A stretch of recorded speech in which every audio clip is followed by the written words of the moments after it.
Assalamualaikum warahmatullahi wabarakatuh.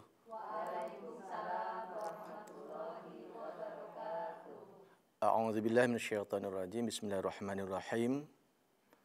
Alhamdulillahil azizil jabbar, al-wahidil qahhar,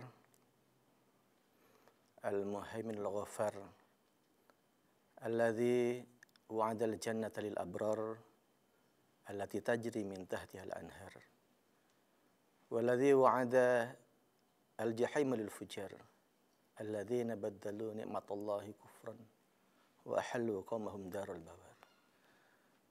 Jahannama yaslaunaha wa bi'sal qarar. Wassalatu wassalamu ala nuril anwar wa sirril asrar wa tiryaqil aghyar wa miftahi babil yasar. Sayyidina Muhammadil Mukhtar wa alihil adhar wa ashabil akhyar wa tabi'ina lahum bi ihsanin ila yaumiddin. Rabbi shrah li sadri wa yassir li amri wahlul 'uqdatam min lisani yafqahu qawli, amma ba'du. Faya ayyuhal hadirun, di ruangan ini dan dimanapun Anda berada, selamat datang kembali di acara Cahaya Hati, kebanggaan kita bersama di stasiun Antv. Mari kita bersyukur kepada Allah sebenar-benarnya syukur. Bagaimana kita bersyukur yang sebenar-benarnya? Syukur adalah wadu'a kulli syai'in fi mahallihi. Syukur itu meletakkan setiap sesuatu pada tempatnya. Kalau kita mensyukuri nikmat pendengaran kita, maka kita harus menggunakan pendengaran itu untuk hal-hal yang baik. Itu syukur. Karena pendengaran kita, telinga kita memang dibuat oleh Allah sebagai kelengkapan anak manusia agar dia bisa menggunakannya kepada hal-hal yang baik. Para pemirsa yang budiman, syukur tentu bisa kita praktekkan dalam amalia kita sehari-hari, dalam berbagai kesempatan dan dalam berbagai hal. Tetapi ada satu hal yang ingin kita sampaikan, bahwa seringkali ketika kita bersyukur, kita berdoa kepada Allah.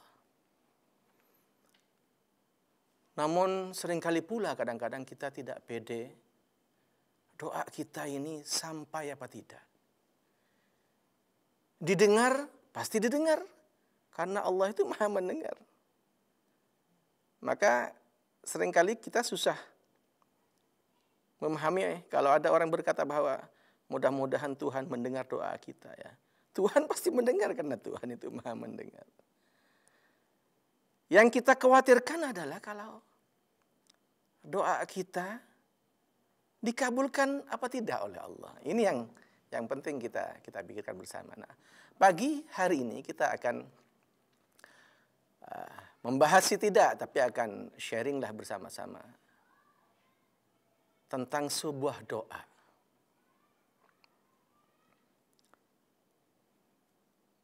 Doa yang dilantunkan, disampaikan, dihantarkan oleh makhluk Tuhan yang mulia. Siapakah makhluk itu? Makhluk yang saya maksud adalah para malaikat al-muqarrabun. Malaikat-malaikat yang dekat dengan Allah. Ingin saya kutipkan sebuah firman. Di dalam surat Al-Mu'min, Allah berfirman, A'udzubillahi minasyaitonirrajim, alladzina yahmiluna al-'arsya wa man hawlahu yusabbihuna bihamdi rabbihim wa yu'minuna bih wa yastaghfiruna lilladzina amanu rabbana wasi'ta kulla syai'in rahmatan wa ilman faghfir lilladzina tabu wattaba'u sabilaka wakihim adzabal jahim.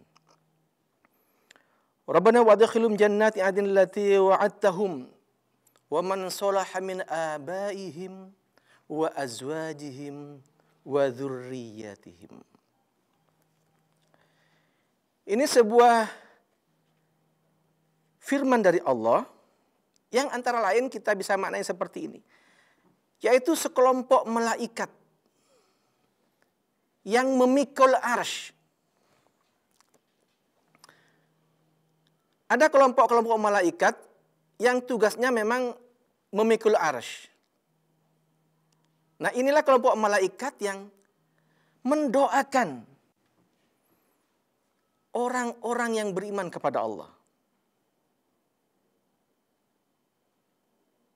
Lalu orang-orang yang beriman ini didoakan karena dia tabu. Tabu itu bukan dalam bahasa Indonesia artinya tabu tidak boleh dilakukan, tapi taba yatub. Tabu orang yang sudah kembali, wattabi'u sabilaka. Lalu dia mengikuti jalan Allah. Nah, orang-orang seperti ini sungguh luar biasa. Para pemirsa yang budiman,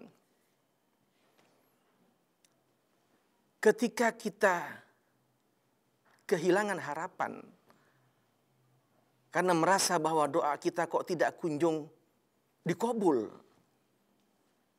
lalu kita berharap kadang-kadang mengumpulkan orang, para tetangga, para sahabat, tolong dong ngaji di rumah saya, tahlil bareng-bareng, doakan keluarga kami. Kita memohon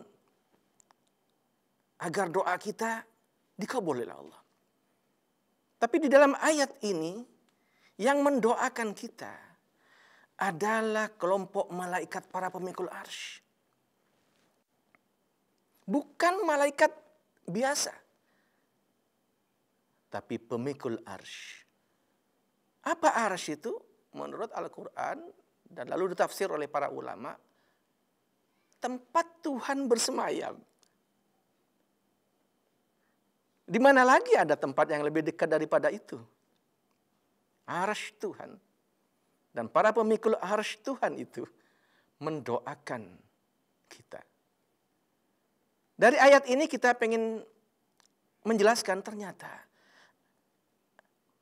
satu, ada kelompok orang di atas bumi ini yang didoakan oleh para malaikat. Dua, Rabbana wa adkhilhum jannati adnin allati wa'adtahum wa man salaha min abaihim wa azwajihim wa dzurriyyatihim. Kedua, mereka didoakan oleh para malaikat ini masuk ke dalam surga bersama dengan orang tua mereka, pasangan-pasangan mereka, dan anak keturunan mereka. Para pemirsa, bisakah kita mendapatkan kebahagiaan yang melebihi ini? Masuk surga enggak sendirian, tapi bersama dengan orang-orang yang kita cintai. Bapak ibu kita, suami istri kita, dan anak-anak kita. Subhanallah. Para pemirsa yang budiman, lalu siapakah kelompok orang ini? Kita hanya bisa menangkap isyarat dari ayat yang saya baca tadi bahwa pertama, mereka yang didoakan oleh malaikat dan termasuk keluarga yang beruntung ini. Satu adalah mereka yang kembali ke jalan Allah, mereka yang kembali lalu mengikuti jalan Allah. Para pemirsa, sungguh manusia itu semua dilahirkan dalam keadaan fitrah, dalam keadaan kesucian. Tetapi karena dia lemah, wa khuliqal insanu dha'ifa, manusia itu diciptakan dalam keadaan lemah, dha'ifa. Sering dalam perjalanannya menuju Tuhan itu, dia terbawa oleh hawa nafsunya. Maka kadang-kadang lewat nurani kita, fitrah itu mengingatkan kita, Mas, balik mas, balik. Lewat fitrah itu, lewat nurani itu, fitrah mengirimkan pesan-pesan soal kejujuran, ketulusan, keteladanan, kebaikan, kebajikan kepada kita. Itu lewat fitrah. Lewat fitrah pula kita akan diberi teguran. Apakah kita akan mengikuti jalan ini sambil menikmati dunia dan seisinya dengan melanggar perintah Allah? Atau hidup sederhana apa adanya, berkecukupan, tapi tetap harus berpayah-payah dan bersusah-susah. Itulah hati nurani dan fitrah kita. Lewat fitrah pula kita akan diberi kesempatan untuk melembutkan hati kita. Suka iba kalau mendengar penderitaan orang lain. Itu fitrah kita. Maka sungguh beruntung orang yang di tengah perjalanannya lalu lewat seberkas sinar cahaya dari Allah lewat hati kita, kita kembali dari perbuatan yang buruk menuju perbuatan yang baik. Kita lalu mencatat catatan yang baik-baik dan menimbulkan catatan yang buruk-buruk. Kelompok inilah para pemirsa yang budiman yang didoakan oleh para malaikat pemikul arsy itu. Tapi sungguh mereka ini bukan orang yang tidak punya salah. Mereka mengaku salah, lalu menyadari kesalahannya dan kembali mengikuti jalan Allah. Tabu wattaba'u sabilaka. Mereka bukan tidak pernah bermaksiat. Mereka adalah pelaku maksiat. Tetapi mereka bertobat. Menyadari kesalahannya, bertobat, dan kembali kepada Allah. Satu. Para pemirsa cahaya hati yang dirahmati Allah.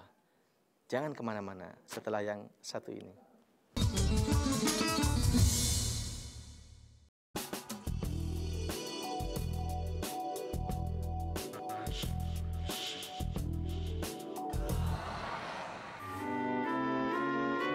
Iklan layanan masyarakat ini dipersembahkan oleh Antv.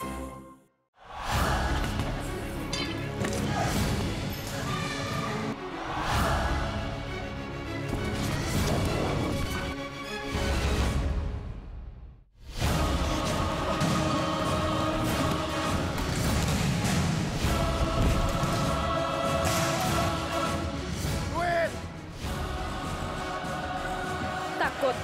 Enggak, dia lapar.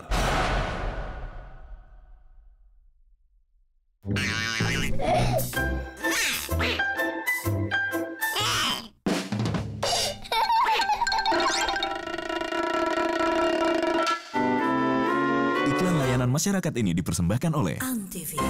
Dengerin aku dulu. Aku tuh gak cinta sama dia. Aku cintanya sama kamu. Bukan itu. Kamu kenapa sih? Itu ada anak kecil nonton. Iklan layanan masyarakat ini dipersembahkan oleh Antv. Tips menonton televisi yang sehat dan aman. 1. Pastikan Anda punya televisi. Nyalakan TV Anda, bukan milik tetangga. 2. Penerangan kuat. Lampu yang kurang terang akan merusak mata dan menyulitkan melihat mantan. 3. Jarak pandang minimal. Jarak yang dianjurkan adalah 5 kali diagonal layar. Misal, jarak nonton TV 21 inch adalah 2,56 meter, jangan 15 meter. Ya, nggak kelihatan dong. 4. Durasi tidak terlalu lama. Mata akan lelah jika nonton lebih dari 2 jam. Seperti mencintai orang yang tidak cinta kita. Capek deh. 5. Istirahatkan mata dan badan. Sering berkedip agar mata tidak kering. Tapi jangan terlalu sering, karena akan dikira centil. 6. Diskusikan apa yang telah disaksikan. Biasakan berdiskusi bersama keluarga atau rekan. Tapi jangan diskusi sama mantan ya.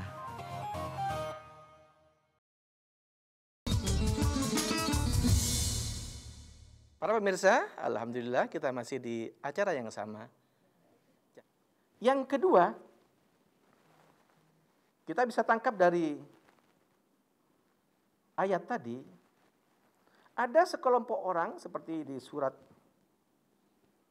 Az-Zukhruf ayat 7 misalnya. Ada pasangan suami istri masuk ke surga bersama-sama. Udkhulul jannata antum wa azwajukum tuhbarun. Masuklah kalian bersama dengan istri kalian ke dalam surga dan kalian diberi kabar gembira. Itu sungguh nikmat yang luar biasa sekali. Bisa bersama-sama masuk surga bersama dengan pasangan kita, bersama dengan suami-suami kita, bersama dengan istri-istri kita. Atau di ayat lain di surat Az-Zukhruf, Ar-Ra'd, maaf. Jannatu adnin yadkhulunaha wa man salaha min abaihim wa azwajihim wa dzurriyyatihim wal malaikatu yadkhuluna alaihim min kulli bab. Salamun alaikum bima sabartum fa ni'ma uqbaddan. Di ayat ini lebih luar biasa lagi. Mereka oleh Allah dimasukkan ke dalam surga Aden bersama dengan orang tua mereka, bersama dengan mertua-mertua mereka, dengan istri-istri mereka, dengan anak-anak mereka.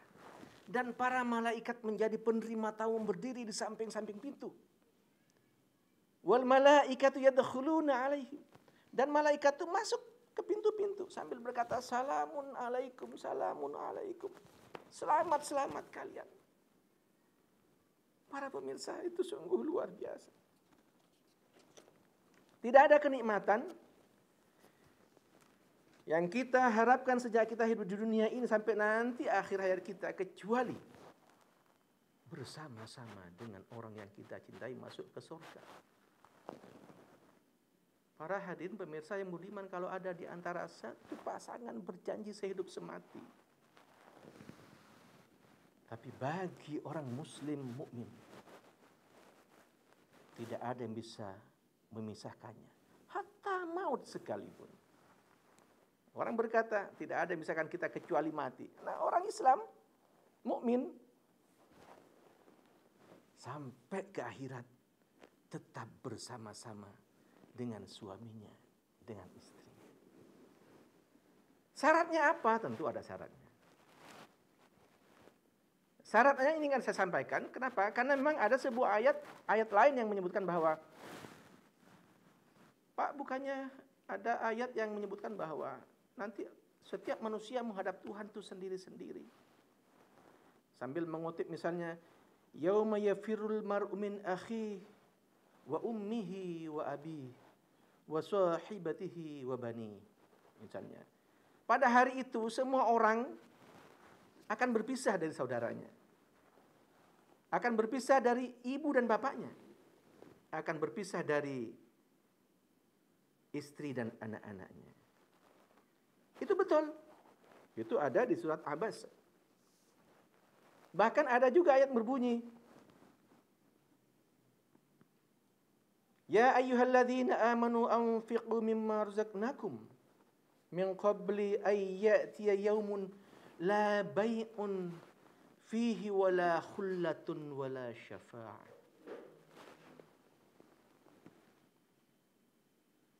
Yang artinya antara lain akan datang hari di mana tidak ada guna lagi perdagangan, persahabatan, dan pertolongan. Tapi para pemirsa sekalian, ini ayat belum selesai. Ada terusannya, wal kafiruna humul zalimun. Ini hanya untuk orang-orang kafir. Yang berpisah itu hanya untuk orang-orang yang pelaku-pelaku maksiat. Tetapi kita, orang Islam, mukmin yang muttaqin, insya Allah akan bersama sampai di akhirat. Para pemirsa yang budiman, syarat takwa ini akhirnya menjadi syarat utama agar kita bisa Tidak saja bersama di dunia dengan orang yang kita cintai, sama mbah-mbah kita, anak-anak kita, suami kita, nanti bareng-bareng. Punya kampung khusus untuk kita di akhirat, punya rumah bareng-bareng di akhirat. Syaratnya satu, takwa. Makanya setelah rangkaian firman-firman tadi akan saya kutipkan untuk kita semua. Satu ayat yang berbunyi Az-Zukhruf ayat 67. Al-akhillau yawma idzin ba'dhuhum li ba'dhin aduun illal muttaqin. Pada hari itu kerabat-kerabat dekat, teman-teman dekat, teman-teman karib akan menjadi musuh satu sama lain. Akan menjadi musuh sama lain. Nanti di akhirat yang biasa berkelompok di dunia, yang berteman di dunia, yang karib akrab di dunia, nanti di akhirat akan menjadi musuh. Saling menyalahkan, kamu sih. Saya mau berangkat, kamu halangin. Kamu mau pergi, kamu nggak cegah. Saling menyalahkan. Illal muttaqin, kecuali orang-orang yang bertakwa. Jadi nanti di akhirat anak buah akan bersama dengan pemimpinnya, asal mereka sama-sama muttaqin. Para murid akan bersama dengan gurunya, asal mereka muttaqin. Asal mereka bertakwa. Itu syarat. Takwa itu bagaimana implementasinya? Para pemirsa yang budiman, takwa itu adalah menjalankan iman satu dan kedua amal soleh. Iman jelas kita sudah tahu. Karena kita diajari pilar-pilar Islam. Iman kepada Allah, pada para malaikat, pada kitab, para nabi dan sebagainya. Tapi amal soleh?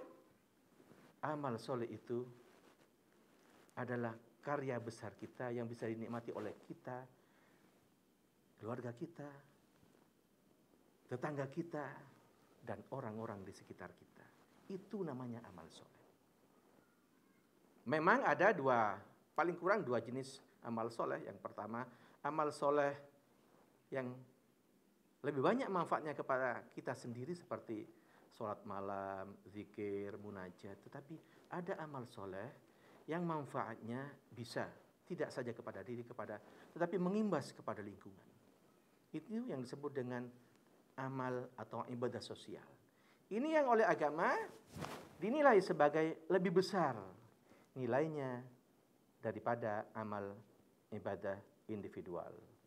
Para pemirsa Antv yang budiman, ada sebuah riwayat yang menyebutkan ketika seseorang masuk ke dalam surga, lamma dakhala ar-rajul al-jannata, dia bertanya, di mana orang tuaku? Ini di surga. Di mana istriku dan di mana anak-anakku? Fayuqalu lahum, maka dikatakan kepadanya, hum lam yablughu darajataka. Bapakmu, ibumu, istrimu, suamimu, anak-anakmu gak masuk surga. Karena apa? Lam yablughu darajataka. Mereka tidak bisa mencapai derajatmu. Pak, Bu sekalian, sedih. Kalau kita masuk surga ternyata ada yang tertinggal di belakang. Dan yang tertinggal itu juga adalah orang-orang yang sangat kita sayangi. Tertinggal karena apa? Karena derajat mereka tidak mencapai derajat kita.